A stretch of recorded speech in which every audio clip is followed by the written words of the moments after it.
New Stage South East, сега както си направя някакво мое голямо наблюдение отгоре, може би за първи път ме накара да си представим, че текстовете, които пиша, които така или иначе не знам пиеси ли са или са текстове за театър, и аз, поне за мен това няма голямо значение, могат да съществуват извън рамките на България. Тоест те могат да бъдат чути, могат да бъдат разбрани, такива каквито са.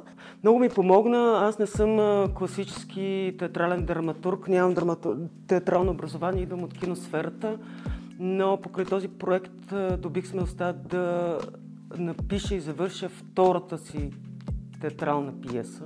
Отидох в Румъния, отидох в Берлин на театър Трефен, който е огромен форум театрален, така че аз няма повече какво да искам от това нещо и съм много хепи. Четенето в Оберхаузен за мен беше много забавно и много извън това, което очаквах. Това беше някакъв нов текст, защото естествено е на друг език, който аз не разбирам.